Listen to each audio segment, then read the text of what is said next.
Greetings, rabble rousers. My name is Jessa McLean. Welcome to Blueprints for Disruption, a weekly discussion dedicated to amplifying activism across Turtle Island. Together, we will examine tactics, explore motivations, and celebrate successes in disrupting the status quo. This podcast is a proud part of New Left Media. All right, folks, so this is going to be a little bit of a different episode for us. I've got Santiago, our producer, on today, and there's just a topic we had to tackle. We're going to talk about abolishing the monarchy.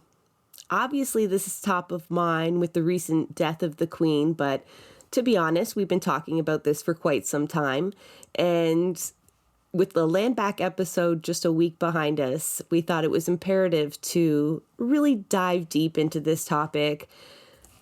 We're not opposing views, so to speak, so we're not here to argue with one another, but let's just see how this discussion plays out, shall we, Santiago?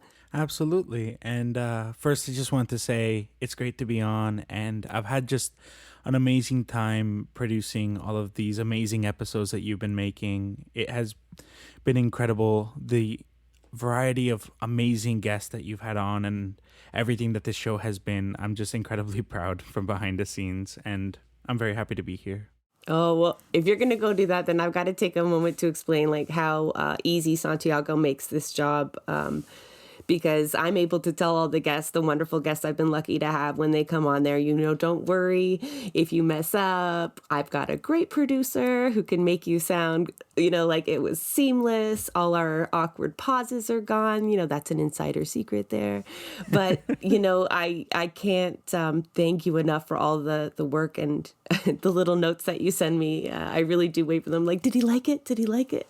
Because I'm pretty new at this. So not only have you shown me the ropes, but you've given me quite a bit of encouragement, Santiago. So I'm excited to finally have you on here to get your voice on the other end. So thank you, Jessa. So obviously both of us take the same position, right? Oh, yeah. And I'm not sure how much convincing we have to do with our audience, but perhaps we can arm them at least with some arguments on why should we be abolishing the monarchy, specifically here in Canada.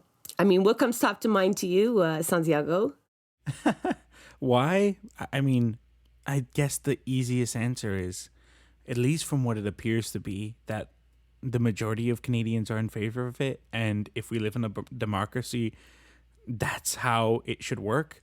That if the majority of people support this position, we should abolish. And the fact that it is just a completely ridiculous, outdated system, we'll get into the specifics, but there's a multitude of reasons. A lot of people dismiss it, because they think perhaps it doesn't play as big a role as, we're making. Why make a big deal about it? It's purely symbolic. Technically, the Crown or the Governor General, their representative here in Canada, does have the ability to block a bill or not. Their role is to dissolve Parliament when requested and to form new government. And to be honest, that has been mostly symbolic to date, right? Like, I think it's been used once back in 1920-something. And, people will still harken back to that as evidence that, it's undemocratic. But I get also really icked out for some reason, and I'm not sure I can really get more articulate than that, at the idea of folks swearing allegiance to the Queen. So new citizens have to do that, and members of Parliament and such. And so, what, are they going to switch it over to swearing allegiance to the King? Do we have to call them all into a room and make sure that all the MPs fall in line and swear allegiance? So I read an article, they actually halted the ceremonies for new citizens, right? Like, it was like, she's dead, stop, this doesn't mean anything. And they switched the scripts, right? Everyone had to learn the new script. And then even at the end, they said that really morbid, the Queen is dead, long live the King. And I thought, it just had this real ick factor, this real medieval, also fantastical. Are people still buying into this God appointed them to rule over us nonsense? What makes them so special to folks? Yeah, I gotta say, as an immigrant, it's quite lucky that I was too young, I think, to have had to swear allegiance, because if I was asked to do that today, I don't know that I would be able to make it through that. I really don't. I know it's a ridiculous thing and maybe a bit of even a privileged position, but I don't think I would have been able to be like, I swear allegiance to the Queen, like not even symbolically. It's such a ridiculous thing to ask of people, especially considering the fact that, if I'm not mistaken, there's only 22 countries in the world that were not invaded by the United Kingdom at some point or another. Almost everybody who is coming into Canada as an immigrant, their home country was almost certainly invaded by England at some point. So then to ask them carries just a whole other weight in that sense. Yeah, I mean, if I was going to put a word to that ick factor that you're alluding to, I would say it just feels so much like white supremacist, you know, the idea that like this supposedly like perfect model white family is anointed by God to be our rulers over, especially a country like Canada that supposedly celebrates our diversity. You know, it does feel quite absurd for a variety of reasons. I have no doubt you would have made a scene at your citizenship ceremony because, I mean, you couldn't even sit. I couldn't even, but I'm poking fun at you a bit. What happened at school, Santiago? So, I mean, I'm not going to lie. This is a decision I made when I first heard the Minister of Education, Stefan Leachy, say that students had to go to school on that Monday, the Monday of the funeral, so that we could learn about all of the amazing contributions that the Queen has done for Canada and Canadians. When I heard that, I was like, okay, there's no way I'm just going to go and sit quietly and act like this is not something that bothers me very deeply. And then my school, Humber, decided, like many others, to do a 96 seconds of silence for the Queen. And what, for every year? 1 second for every year she was alive? Yep. Right, okay. What an absurd thing. And yeah, I was not gonna do that. There was just no way. So of course, you know, they announce it, and I immediately start blasting Bella Ciao on my phone and yelling "fuck the monarchy." And the teacher's like, "Shh, be respectful." I'm like, "I'm sorry, I don't respect people who are responsible for genocide." And she was like, "Okay, then you can leave." And I'm like, "This sounds good to me." And I left. And then I went to the hallway and kept playing Bella Ciao. And then I walked back in and acted like nothing happened. So it was quite the absurd situation to be in. I purposely wanted you to hold on to that story so I could hear it for the first time in this discussion, because you did tell me you got kicked out of class for not being quiet, but I had no idea how well thought out your demonstration was. I had to. Kudos. I am very disappointed that you did not record such things. Yeah, no. That's my a moment phone was lost. too busy. My phone was too busy playing old Italian partisan songs, you know. Which, I mean, right now, I feel like right now we need Bella Ciao quite a lot. Should we pause here for the producer to insert appropriate music? play 5-second clip of Bella Ciao. No, but like, of course, as we're recording this episode, we have learned of the election in Italy, which is a whole other concerning thing, which honestly, if I was going to tie this back into our discussion, I would say, given the direction we're going, I don't particularly feel like holding on to old European traditions, to put it mildly. But anyways, part of my whole demonstration too was tied into the fact that my classmates were overwhelmingly anti-monarchy. Overwhelmingly. In fact, I was in class. I'm a journalism student, and so of course we were following the news very closely in class on the day of the Queen's death. And when we heard the news, my entire class broke out into cheers and high fives. It was like, there's no love lost there. Prof, let me put read the room.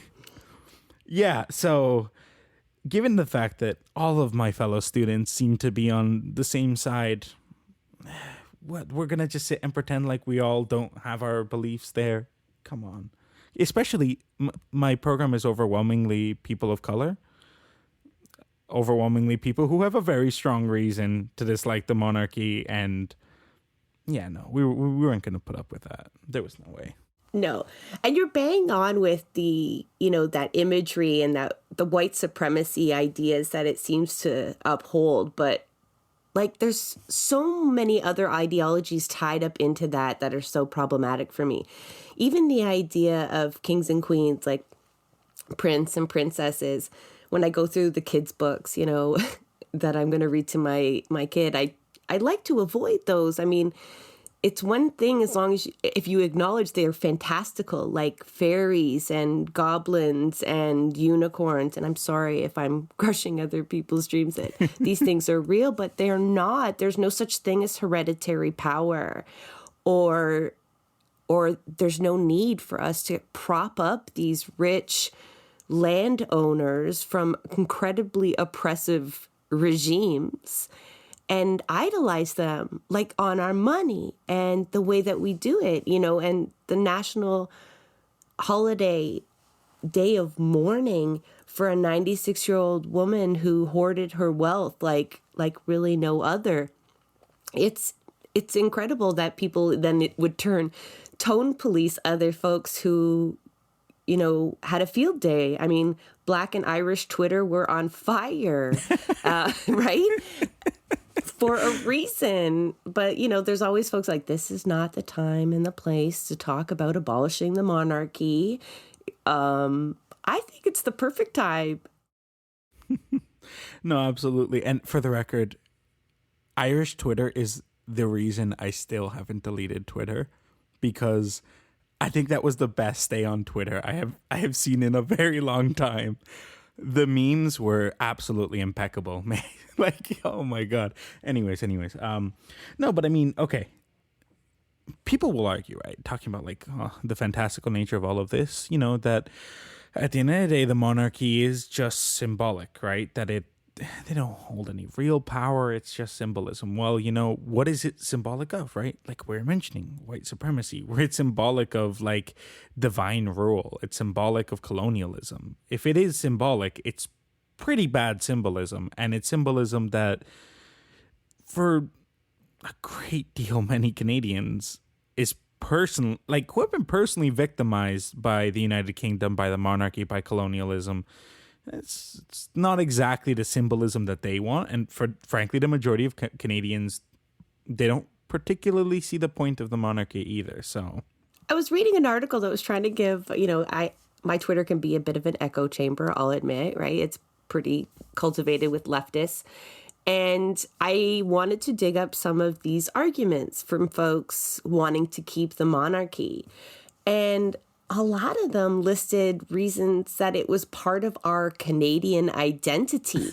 It was what distinguished us from the United States. And so that was a reason to keep it. And I'm thinking like, well, that's really weird, because from my perspective, that's a lot of reasons to ditch it, especially if that's all you can find that distinguishes us from the United States, right? Have you given up on universal Medicare or, all the other things that we had previously held up? Now it's just the fact that we have some gimmicky crown, that we're attached to. And let's go back to that. It's not just symbolic, right? I dug up something, I think it was from Marxist.ca. So let's give credit where credit's due, even though it's public knowledge. $67 million. I was balking at this. This is for your conservative friends out there if you're trying to convince them on why we should abolish the monarchy. $67 million a year on this so-called symbolic governor general role, right? Like, not to mention some folks that have held this role have been extremely problematic in nature, but that's the Queen's representative. The King's representative over here. And that $67 million a year. I'm sure the East Coast could use that right now. Oh, yeah. I mean, that money could be used for so many better things than what it's being used for. But then even talking about money, are we going to be reprinting our money? That's going to cost a lot of money in and of itself, right? For sure. But here's the thing. We don't have to, right? Like legally, we have to do a lot of things for the crown there. But that's just something we've chosen to do. So we don't have to replace it, or we can replace it, but just please not with Charles. Like, I'm not going to go why, but please just know for cost-saving measures alone. The Queen had much better PR than Charles. Like, there is virtually nobody who is a fan of Charles. And I just want to mention real quick, too, because there was one video in particular that bothered me, that during the funeral, he was going around shaking people's hands, right? And there was a black man in the crowd, and he purposely skipped over him, and then security pushed him aside. So in case there's anybody out there who needs reminder that the royal family is extremely racist, and Charles is one of those. Just going to mention that. Also, you mentioned earlier, that like the whole better than Americanism issue. Better than Americanism has taken so much away from us. We really have to move on from defining ourselves as simply better than the United States. And quite frankly, at the end of the day, there's nothing about the monarchy that makes us better than the United States. It's an absurd notion. And I'll tell you right now that whole sentiment is dying out pretty quickly, because young people overwhelmingly are not on that side. They don't care about this old symbolism. It's just... Anyways. A lot of people in the UK talk about abolishing the monarchy as well. And one of the major arguments is like something about tourism, blah, blah, blah. Like everyone comes to see us because we have a monarchy. Like, their buildings and crowns will still be there, even more so when you confiscate them and can display them all. Like think of the possibilities there. Airbnb for Buckingham Palace. I don't know, but like that can't be an excuse for not doing something, because... Okay, we make cost-saving measure arguments, but we know that's just to convince other folks. What it represents is, to me, pure evil. Of course, that family is racist as fuck. Look at colonialism and what it's done, right? Like, and how many countries have done so much to free themselves? I saw a stat, and I didn't fact check it, but I'm going to repeat it anyway. It's like something like every 6 days, there's a country around the world that celebrates its independence from Britain. But we're so stuck on this "it's impossible" mentality. So let's break that down a bit, right? Because, you and I both, took that fresh look at what is involved. It's not... in abolishing the monarchy formally, not symbolically, but like getting them right off the books. Yeah, this was something that was a surprise to me. I did not realize just how difficult we had made it for ourselves to get rid of the monarchy, because it's not enough that a majority of Canadians want it. No, it has to pass through the House. It has to pass through the Senate. We need 10 provinces to sign off on this. It's been described as virtually impossible. And we're responsible for that. Well, we, a whole bunch of monarchists have essentially enshrined it even more so than other things within our Constitution. It points to serious flaws in our democracy to begin with, but it also harkens back to completely disastrous political assignments there in trying to reopen the Constitution, and what that meant for political leaders, because we have to remember political will is really how most things get done, right? So that's a really risky move for any PM, especially current PM, to try to reopen that. Yeah, especially when the provinces are so controlled by the Conservative Party in various forms. It's not exactly an easy moment to try and open up this conversation. And honestly, I'm of the opinion that ideologically conservatives should be against the monarchy based off of what it is to be conservative. I don't quite understand why they're in favor of the monarchy, other than, I guess, supporting power and those and in white power. Supremacy. And white supremacy. Let's be honest, we kind of know why they are, but we don't know how they can publicly support them without also revealing a lot of their inner motivations, right? Like, let's be honest. An anti-elitism platform just screams abolish the monarchy, but there's no way that'll be on their radar.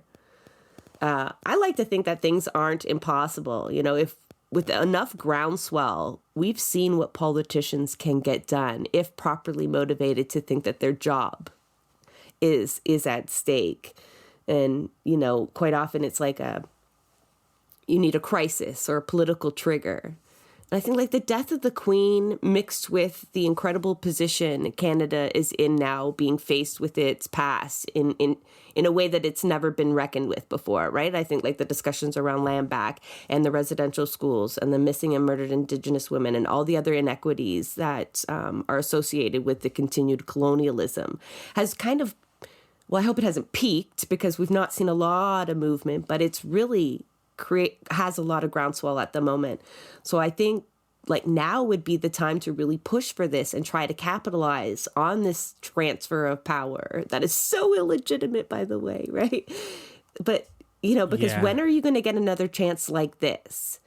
You know, what are we going to do? Replace all the portraits and then 5 years from now, try to revisit this with a more positive makeup in the parliament or of the provincial legislatures? Like, that's not going to happen. If it doesn't happen now, they might be right. It might actually become impossible. Yeah.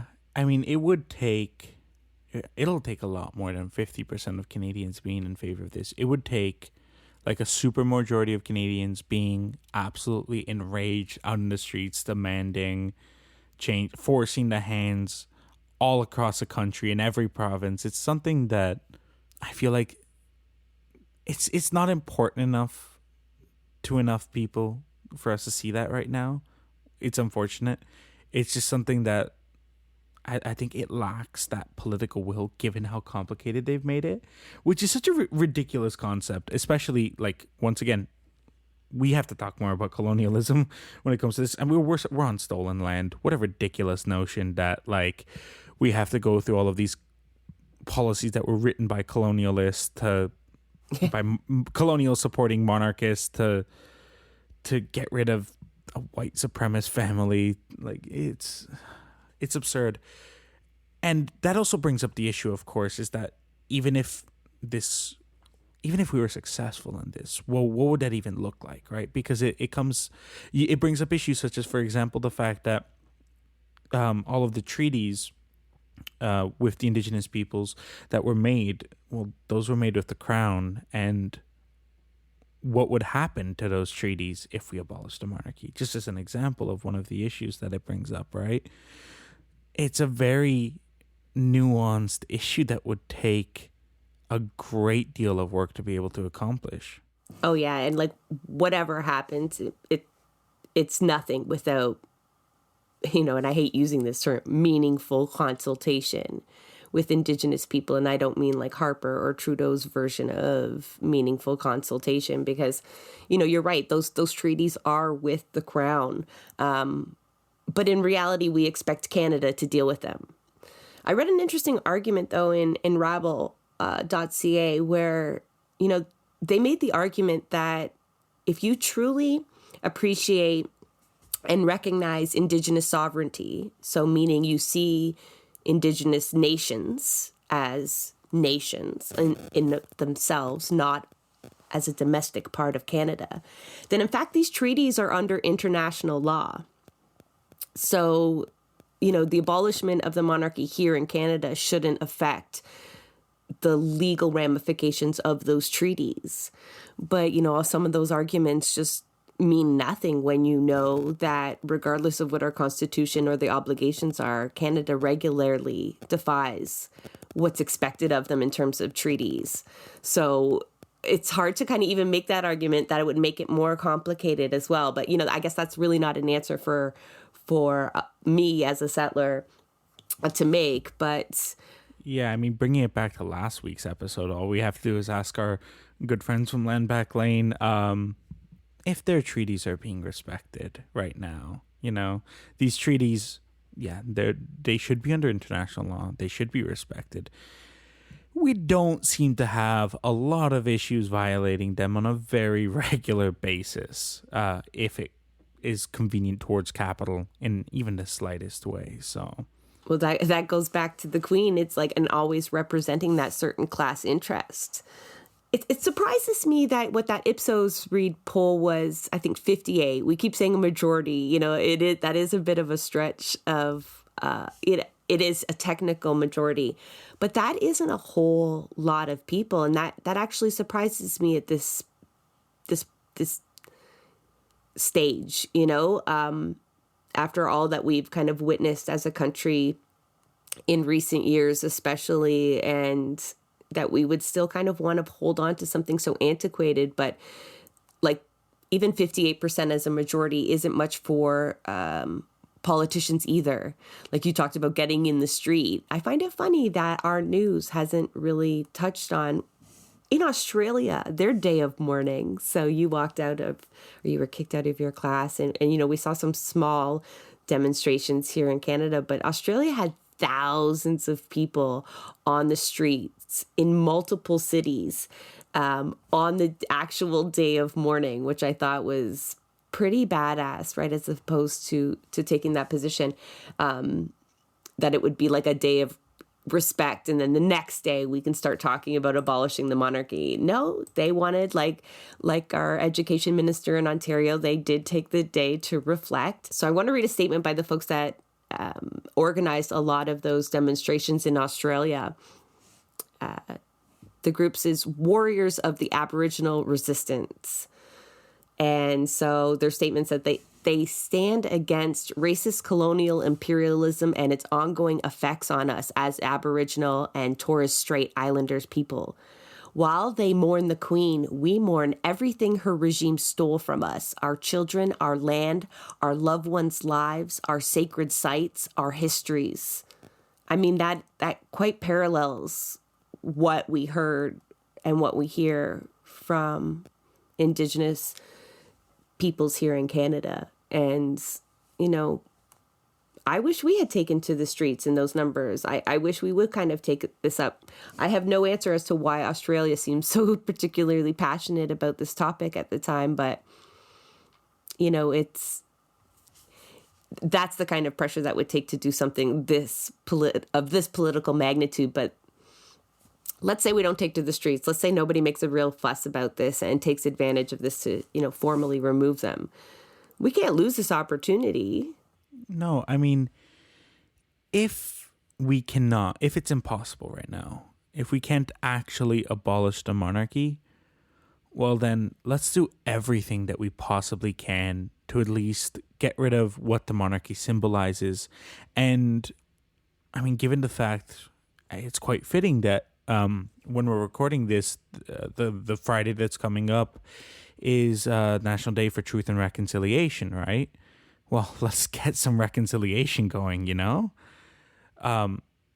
There's all kinds of ways that we can start making changes, start decolonizing, and that's what we need.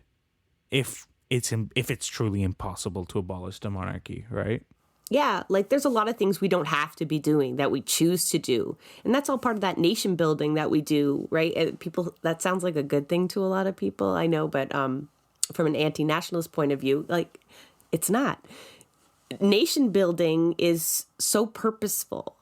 It creates an image of who is Canadian, who is not, what our values are and what they're not. And that is false, right? Everyone's values differ. Even within a household, people's values differ.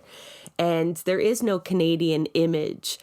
But this monarchy, that it reinforces all of this garbage, right? And it doesn't have to be that way. So we don't have to be asking people to swear allegiance to the crown, We don't need to be doing that. That is demeaning. We don't have to have them on our money.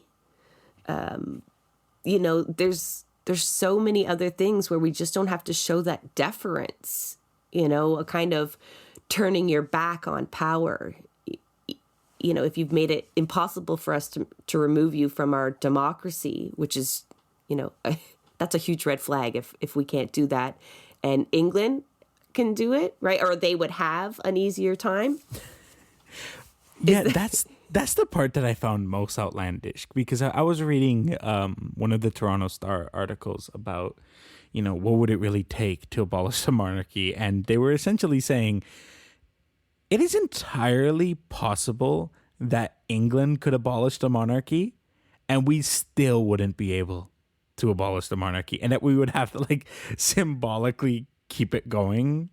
It's just that right there, that was the final nail in the coffin of the joke that is Canadian democracy right now. How can we pretend that we have any sort of democracy in these kinds of situations? I mean, England could get rid of the monarchy and we still have the monarchy? What is that? What is that? What is the explanation for that? How did we make it so difficult?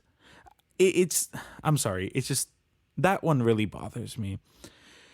I mean, I hope that we see, of course, we're not the only Commonwealth nation that's still under these kinds of rules. I hope to see, okay, if it's going to be difficult for us, let's see what the process is going in Australia and other countries. Maybe as more countries abolish the monarchy, maybe, that'll help push Canadians and we'll get closer to that. I don't know. But come on, if England gets rid of it, that's it. There's no way that we can still hold on to that. There's no way. I just, I know. Yeah, it's hard to pass all this through the legislatures, and I get that. But, it's so hard for people to fathom that. Ireland did it in 1948. Don't tell me that wasn't, difficult. Yeah. Don't tell me it wasn't difficult for South Africa to do it in 1961, Pakistan in 1956. There's a huge list, and I'm not going to bore people with all this, but it's been done so many times over. Barbados just did it, and it was enshrined in their constitution. And they did it so quickly, too. Because I remember, somebody from the royal family visited Barbados or something. Awkward. And people were people got very angry about that. And then it felt like within a week they had gotten rid of them. I'm sure it was longer than that, but it felt so quickly. Just that'll be the last time they send the Duchess. No, shout out to Barbados. Yeah, to be fair, they didn't even hold a referendum, but they hold all 30 seats, the government in power. So, snip, snap, snoop, it's done. And Jamaica, big stirrings in Jamaica on this discussion, right? So perhaps they'll be next. Is Jamaica still under the monarchy? Yeah. I did not know that. That seems well, you're going to have to absurd edit this out if I'm wrong. No, I'm sure you're right. Quickly Google something. But, I'm also buoyed by how mad Australia, I go back that it's worth looking at a couple of their protests, on the day of. It just has that extra kind of oomph that they went and did that, similar to the Irish dancers right in front of Buckingham Palace. Was that pre-recorded, or that would have been incredibly awkward? But back to what we can do if we can't formally remove it is, what about all that crown land? What are you going to just transfer it to Charles, technically? I know it's kind of symbolic, but we can't do that. You can't take that land we know is stolen, that still holds something as ridiculous as the name Crown Land, because that's an entirely fabricated distinguishment, you know what I mean? There is no royalty, people. And no, we're going to just take that and transfer it all. We're going to replace all the portraits everywhere. It seems like a lot of stuff to do to swear allegiance. And I think we have to ask ourselves, why did they entrench it so much? More so than all the other things in our Constitution. Why was it so important for all these old, white, powerful men to make sure that forevermore we looked up to that kind of class, that fabricated class there. I have my theory on that, but first I just want to confirm that you are correct. Jamaica is still under the monarchy. I also found it interesting that the first monarch was the now deceased queen, which means that they haven't exactly been under it for a long time. And I mean, Jamaica, I'm just saying there's an opportunity here. But no, I would say that why is it that we've held up the system? If I had to give my theory, I would say it's a fear of the people, that a fear of democracy, and that if we ever got a little too close to taking away, the real power of those who control everything, that they can always have the monarchy to come and throw down some executive power and whip us back into shape. At least that's my theory on that. I'm sure there's a lot of other reasons. 100%. That is definitely a fallback. And, I kind of mocked people who do hearken back to the King Byng affair, but it was used when the PM went there and requested to dissolve Parliament, and that was a completely political move. So, a lot of folks say, well, if you get rid of the Queen or the Crown, which is supposed to represent that last guard against a tyrannical government, snicker, snicker, like the monarchy is going to save us. But in theory and in political structure, that's what it's there for.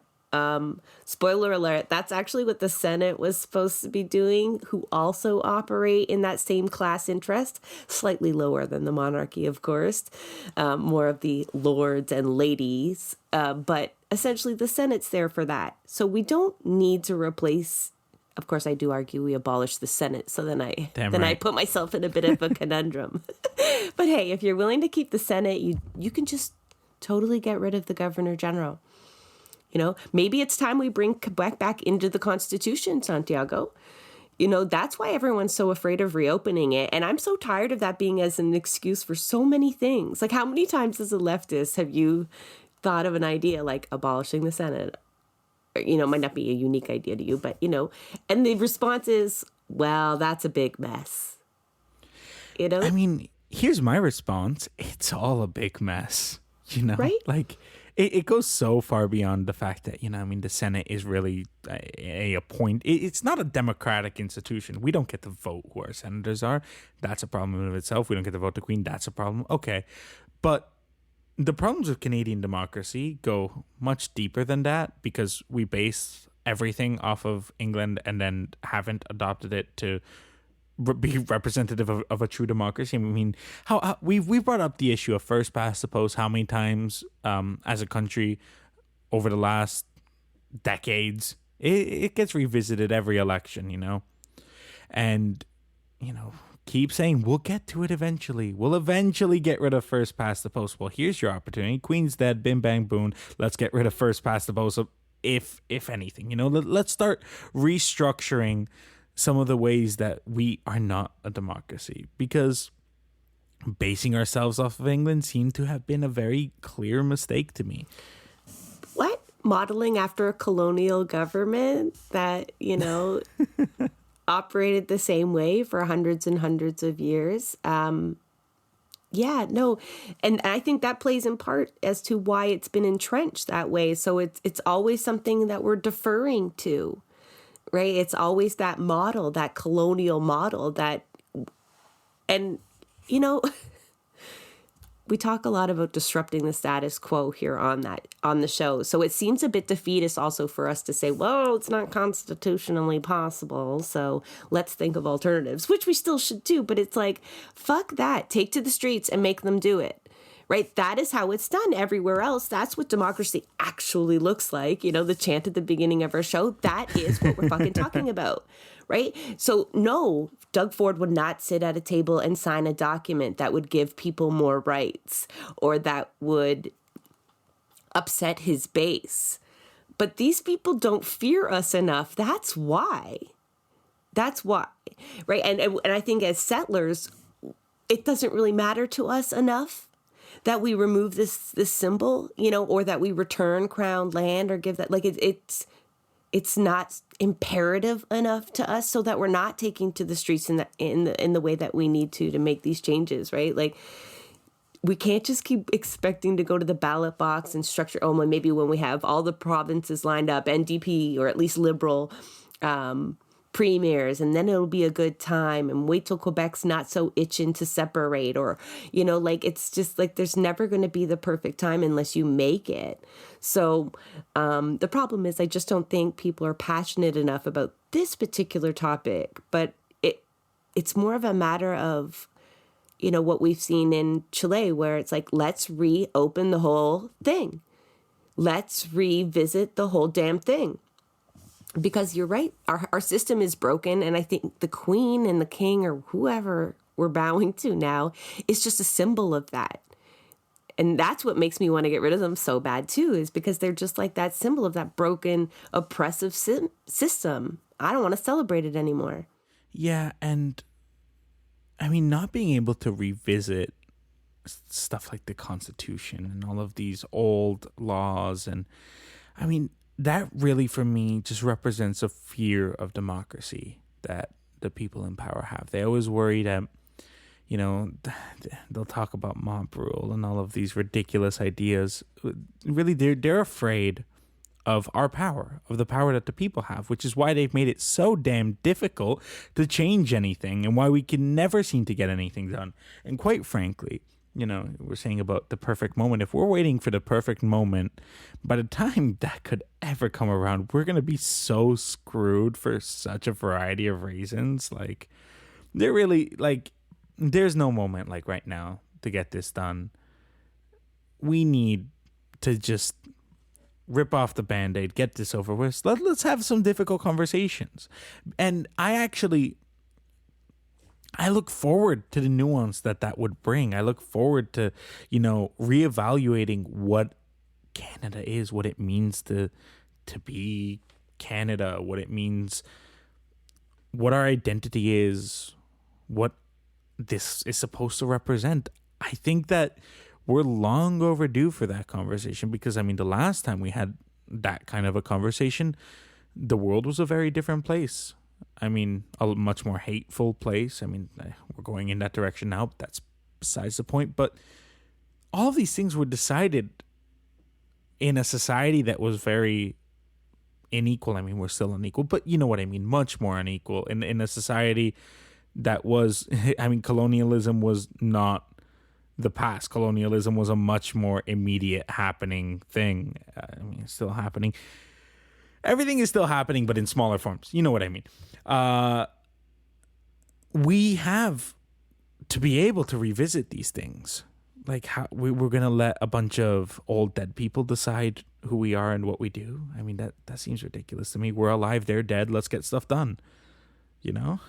It's frustrating, to see systems created that are impenetrable. We face them all the time in politics, right? Gatekeeping, all these barriers to change. The Constitution has got to be one of the biggest ones there.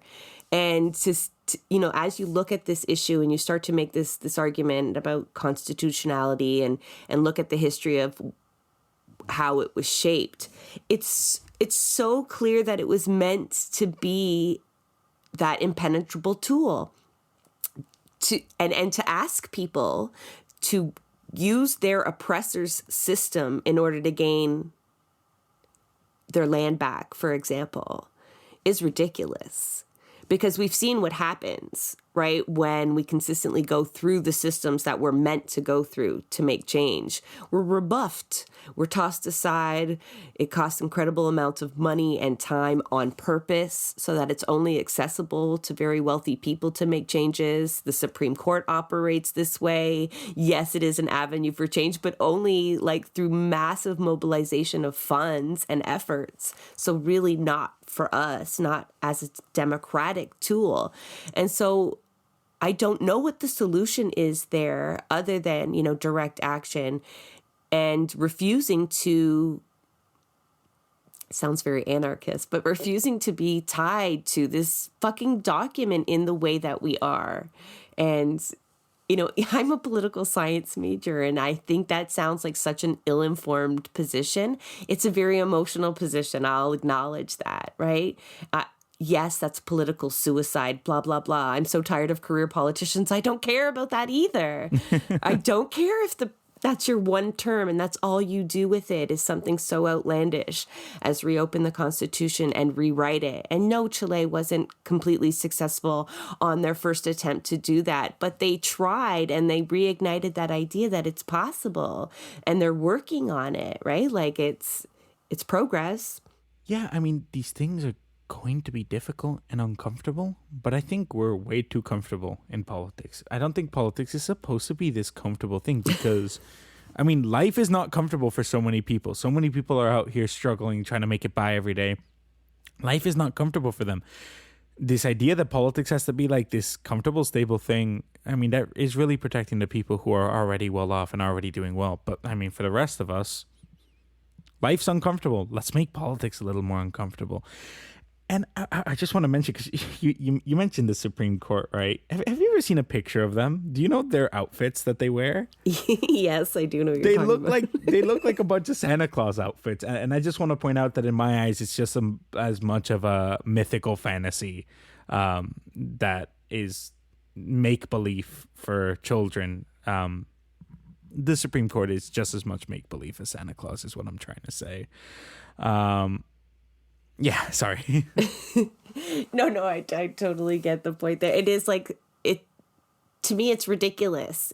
You know, I said fantastical at the beginning, but I think as a humanity, we did acknowledge long ago, I believe maybe with the Magna Carta, that it's not divine rule. You know, there's nothing in your blood that has anything to do with power in itself, right? So to bestow that, I think it sets a whole ideology. Like folks who actually believe in that or who just refuse to get rid of it are still holding on to that idea that that's what power looks like. You know, and in a country that elected a prime minister's son, clearly, I think we still hold on to that vision that, you know, power is hereditary, and that's really problematic. I know Quebec would be totally on board.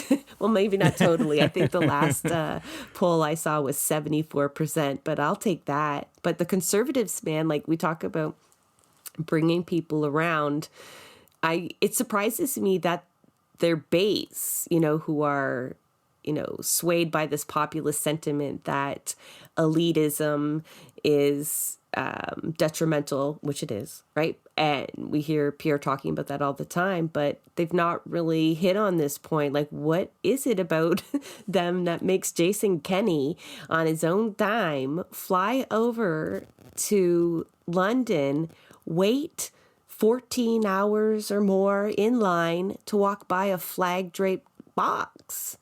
Like, where is the disconnect there? Like, you got any insight, Santiago? I know neither of us are conservatives, and it's not a call-in show, but like, what's going on there, man? I mean, I do want to point out that, like, what happened to this whole pseudo-libertarianism that they keep trying to push, you know?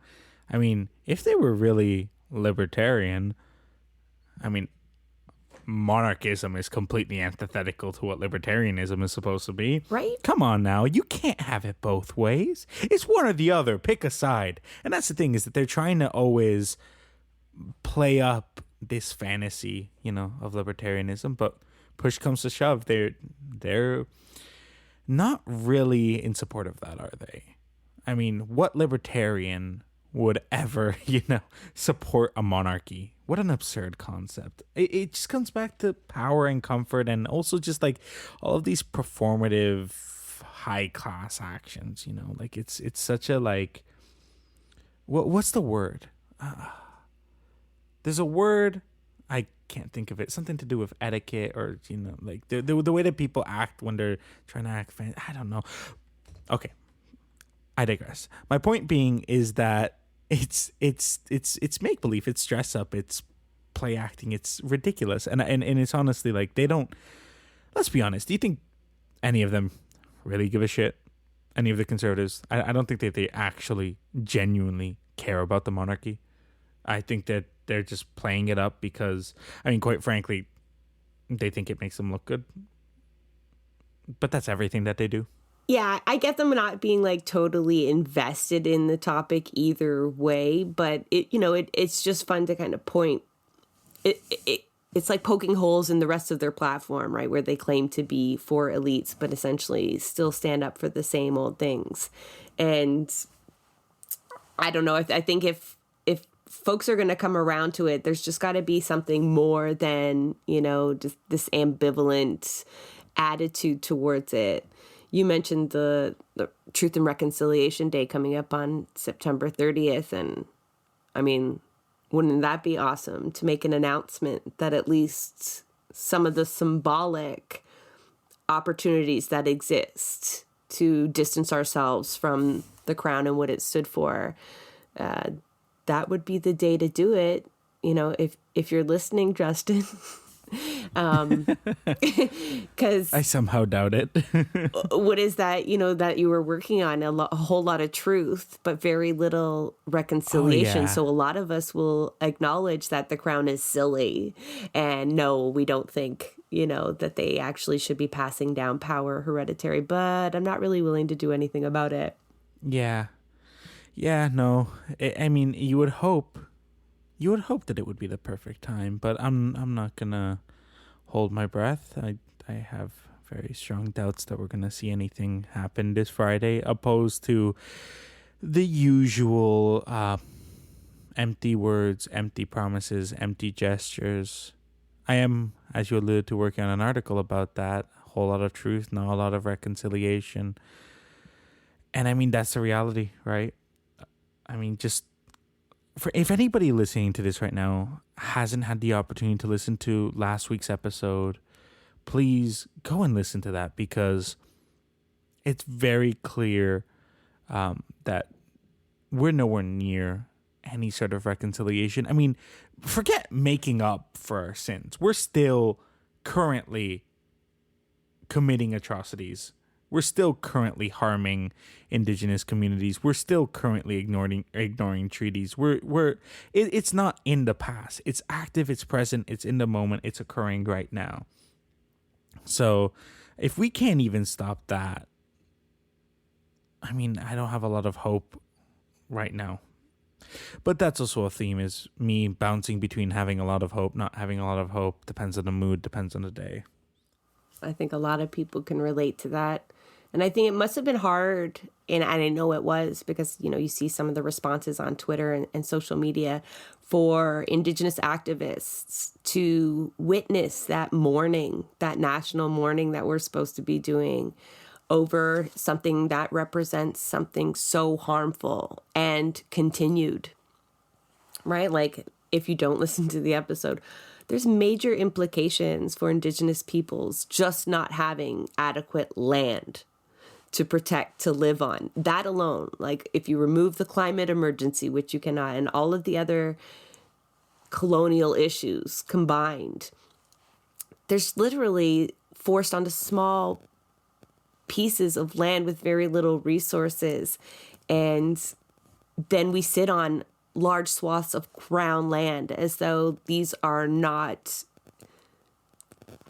part and parcel with one another, that one doesn't offer a solution to the other. It's incredible. And then you see the same people who will have orange profile pictures, who will wear Every Child Matters shirt, tone policing people online that it was a time to be respectful of the Queen, and there are some positive attributes, and just really whitewashing and erasing that history in that day so close to September 30th as well. I think that was disheartening for me. I think, like, when I say I was confused why more people aren't swayed by it, not just confused, but like, how far have you come then with all those land acknowledgements and all of that history that we've shared, and Indigenous people have shared their experiences and what their communities have gone through, and we still thought it would be appropriate to ask students to sit quietly for 96 seconds, regardless of their lived experience. I blame Netflix. The Crown? Yeah, I blame The Crown, because that's what this is for people, right? It's Keeping Up with the Kardashians English edition, you know? It's a reality TV show for a lot of people. And that's the thing, right? Is when you're sitting comfy, when you're the people who everything is designed to work for you, it's very easy to sit back and enjoy the show and live in that fantasy world of kings and queens and knights and all this shit. But for the rest of us, it doesn't make a lot of sense. It's just a reminder of all the ways that we've been screwed over, that we've been oppressed and forgotten and beaten down. It's nothing. It's not a show for us, you know. It's a lived reality. And I mean, my whole history on both my family side, I'm Colombian Lebanese, has been imperialism, colonialism, well into both my parents' lives, you know. That's a lived experience right there. And that's a lived experience of millions of Canadians, of all the immigrants whose homes were invaded, of all the people who are still victims of colonialism, imperialism in one way or another. I mean, that's what's real, you know, not some bullshit Netflix reality TV show, pseudo whatever, you know. But even like you said, even, you know, if you remove that kind of entertainment aspect of it, it is all make-believe. Maybe that's what makes it still entertaining for some folks.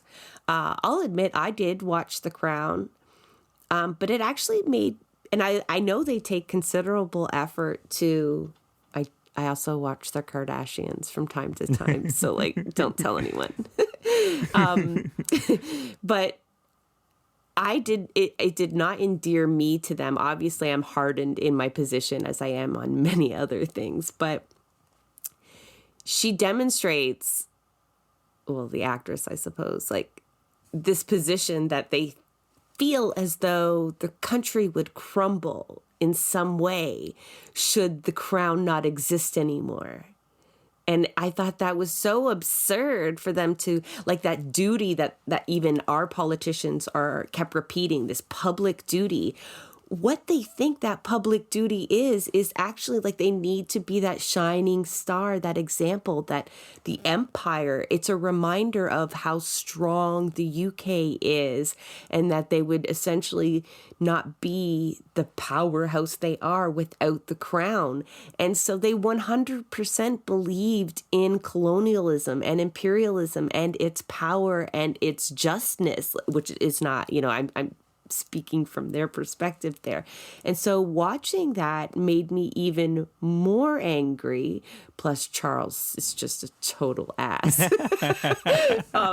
Yep. So you're just ready to like, no, I'm not putting his picture up. Like, it's not happening. But it's that idea that really doesn't sit well with me, right? Like where we see representation in some sort of higher way, rather than like me and you, like we elect really rich people, we put really rich people on our money covered in gold and diamonds, we even drape their coffin in stolen diamonds. Like, that's not cool. That is not good, especially from an anti-capitalist point of view, that we revere wealth in that way, or we even allow that kind of accumulation of land to happen.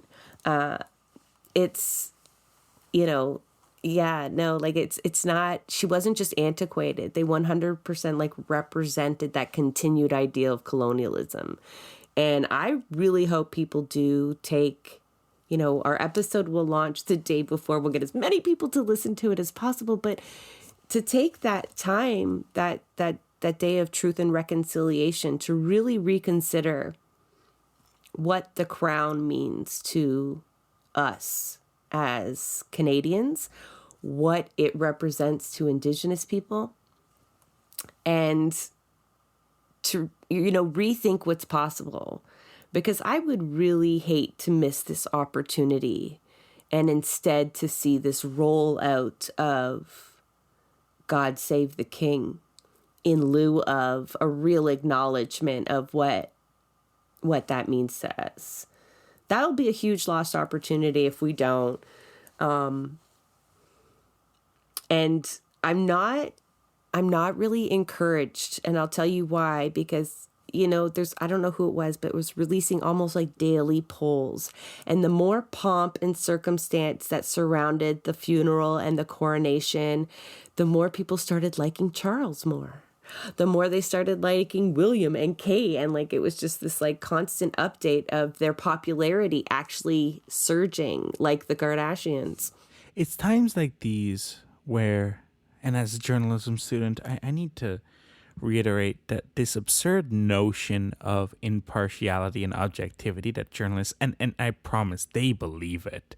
They really think they are. And then something like this happens and suddenly we're all celebrating the Queen and all of these things and all of this coverage. I mean, they know what they're doing. They know what they're up to. And nobody challenges whether or not all of this coverage, all of this celebration, whether or not that is objective or who is it benefiting. They don't question that. So it reminds me of the same bullshit every time that they try and tell me, no, but you know, not being very objective there. Bullshit. Neither are you. So sorry, I had to reiterate that. That's all right. It's like, that's another episode too, right? We've got one on Canadian media, and yeah, they're 100% completely biased. That manufactured consent we're seeing around the Queen and this transfer of power. The fact that we don't see the opposing images, you know, out of Australia, or that you had to be on Twitter to really see that folks were out there celebrating this. That it felt good to some people to see an end to that, you know, like the cheer that you heard. That might sound really awful to some people, and even saying it out loud sounds awful. Yes, she was someone's great grandmother, but like, so is everybody else. And if she was going to live as a symbol like that, then she should die as a symbol like that, and we should be able to react accordingly. And if you're a royalist, I mean, get with the program. Honestly, you're holding on to something so outdated, and there are really complicated feelings around here. I want to acknowledge, like, even a certain member of our New Left media team doesn't really want to go on air and talk about it, because families can be very divided on this. Even us as individuals, like if you grew up in a monarchist household, sometimes that shit is hard to let go of. It is conflicting. It's purposely been integrated in a way to make you feel like she was your grandmother, or she was someone that you should be emotionally attached to, but she was not. You know, that is manufactured, that is a bit of nationalism, selling colonialism down through generations. The plates, you know, I don't know if you grew up in, probably not, you know. I grew up in a Scottish household, and even though they shouldn't have been, half of that family, I would consider them royalists, right? But more from that obsessive point of view that you talked about, Santiago, you know, like, what are they up to? And, you know, keeping up with the Kardashian kind of, like, I think you really did sum it up, that fascination there. But it's like nationalism. It gets you really kind of emotional, I think, those folks, right? It pulls at the heartstrings, like people crying when we win something at the Olympics. Like, why? Because they're born on your dirt, right? The same square of dirt that you hold a passport to. Like, that makes no sense, right? But it does emotionally. And often, like, emotional things don't make sense politically, or they don't make sense logically. But, like, folks, like, challenge yourself there, because I know there's some leftists still holding on to the idea that this isn't an important issue, or, you know, you have a sweet spot for royalty because your parents did or whatnot. Like, let go of it. It's time. It's time to feel a little bit uncomfortable with that grief that you're holding on to, right? That should make you feel uncomfortable. And I also want to say, you know, because a lot of leftists will also dismiss the value of symbolic victories, and I think that's also important because I think I do that. I think I do that.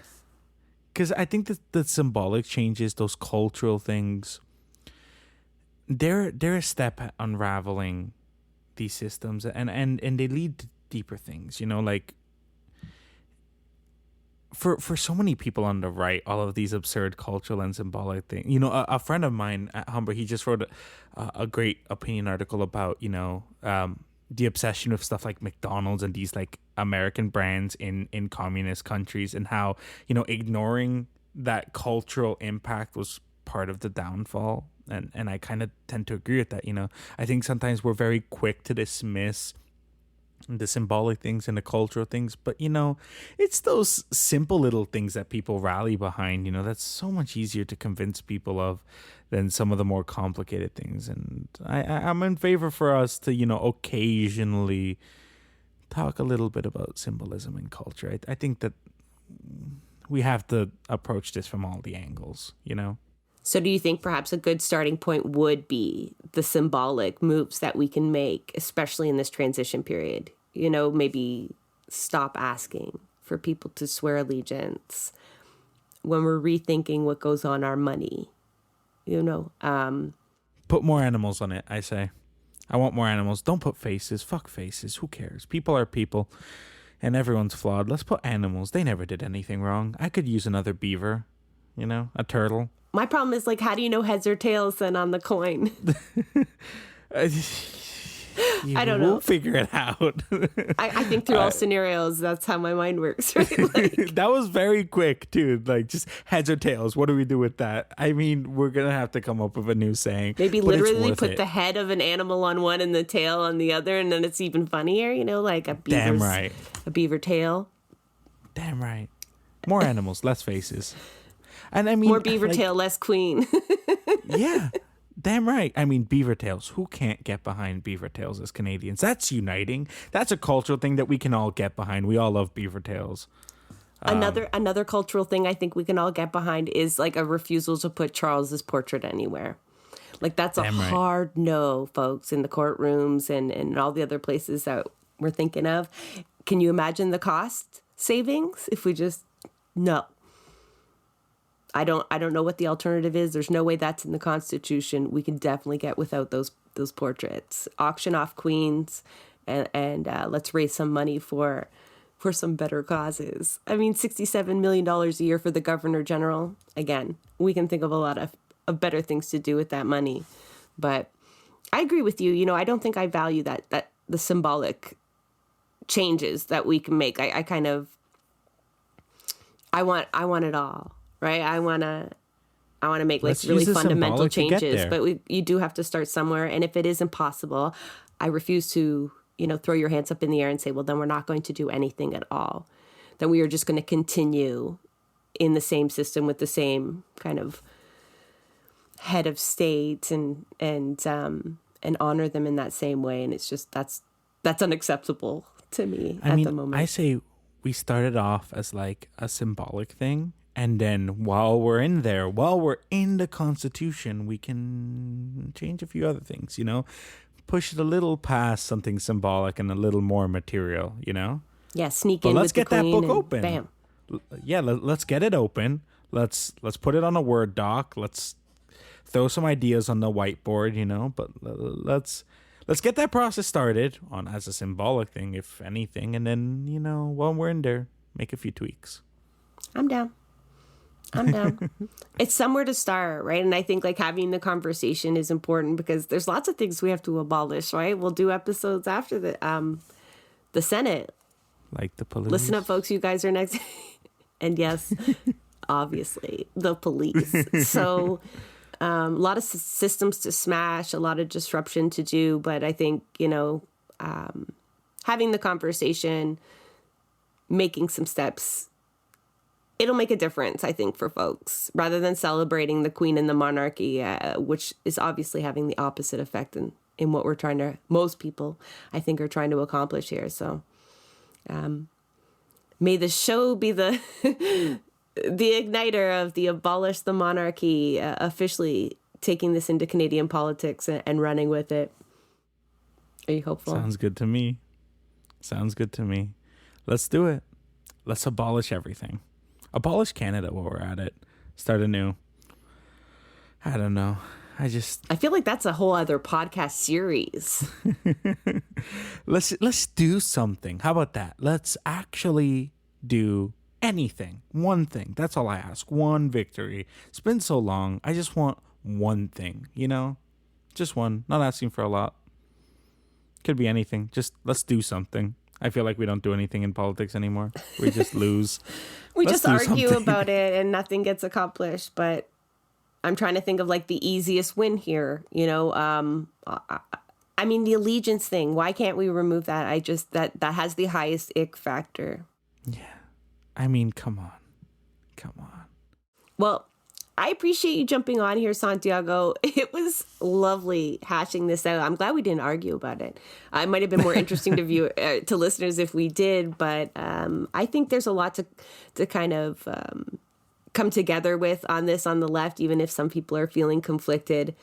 Maybe there's even a way to bring these conservatives around. I mean, they'd be embarrassed to tell their Trump friends to the South that they revere the Queen, I think. But I think as a country, we're at a point of reckoning here, and the Queen's death was actually very well timed to have this discussion.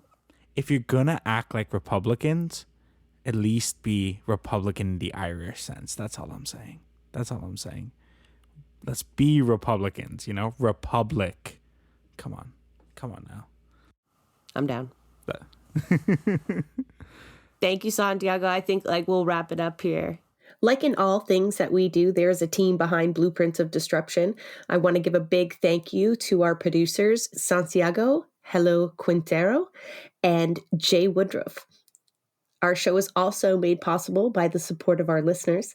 So if you appreciate our content and would like to become a Patreon, please visit us at www.patreon.com/BP of Disruption. So if you know of any work that should be amplified or want to provide feedback of our show, please reach out to us on Twitter at BP of Disruption. Blueprints of Disruption is a project of New Left Media, an independent employee-owned company.